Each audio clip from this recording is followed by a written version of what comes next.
ချမ်းသာကြွယ်ဝတဲ့အမျိုးသားတစ်ယောက်ကသူ့ကုမ္ပဏီမှာပြဿနာရှာနေတဲ့မိန်းကလေးတစ်ယောက်ကိုတွေ့လိုက်ရတယ်။အဲ့ဒီမိန်းကလေးကသူဟာသူ့သမီးဖြစ်ကြောင်းအော်ဟစ်ပြောနေခဲ့တယ်။နှစ်ပေါင်းများစွာတယောက်တည်းနေခဲ့တဲ့သူဖြစ်တာကြောင့်ဒီခေတ်မှာလိမ့်လဲသူတွေကတော်တော်ရဲတင်းလာပြီလို့သူထင်ခဲ့တယ်။ဒါပေမဲ့မိန်းကလေးကလှည့်ကြည့်လိုက်တဲ့အချိန်မှာတော့သူအံ့ဩသွားခဲ့တယ်။သူမရဲ့မျက်နှာကနှစ်ပေါင်းများစွာပျောက်ဆုံးနေခဲ့တဲ့သူ့ရဲ့အချစ်ဦးနဲ့တပုံစံနဲ့တူနေခဲ့တာကြောင့်ပါ။အခြေအနေကိုနားမလည်နိုင်သေးခင်မှာပဲလုံခြုံရေးဝန်ထမ်းကမိန်းကလေးကိုမြေကြီးပေါ်တွန်းချလိုက်တဲ့အမျိုးသားကချက်ချင်းနားလိုက်ပြီးမိန်းကလေးရဲ့အမေပဲသူလဲဆိုတာမေးလိုက်တယ်။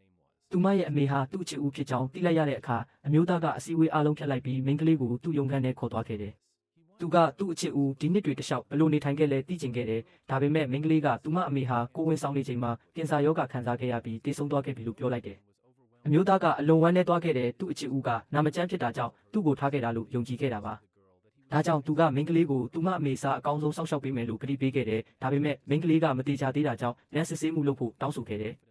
အမျိုးသားကတော့သူမဟာတေချာပေါက်သူ့သမီးဖြစ်တယ်လို့ယုံကြည်ခဲ့ပြီးကြီးကျယ်ခမ်းနားတဲ့ပွဲတစ်ခုချင်းမှကသူမကိုသူ့ရဲ့တဦးလေးသောအမွေဆက်ခံသူအဖြစ်လူသိရှင်ကြားကြေညာဖို့ဆုံးဖြတ်လိုက်တယ်။ဒါပေမဲ့အမှန်တရားကတော့မိန်းကလေးကိုယ်တိုင်တောင်သူ့ရဲ့တကယ်ဖခင်ဘယ်သူလဲမသိသေးခဲ့ဘူး။သူမအမေမတေဆုံးခင်အမျိုးသား9ယောက်ရဲ့နာမည်ကိုပေးခဲ့ပြီးဘယ်သူကသူမရဲ့အရင်ဖခင်လဲဆိုတာရှာဖွေဖို့ပြောခဲ့တာပါ။ဒီချမ်းသာတဲ့အမျိုးသားကအဲ့ဒီ9ယောက်ထဲမှာအချမ်းသာဆုံးဖြစ်လို့သူမကပထမဆုံးသူ့စီလာခဲ့တာဖြစ်တယ်။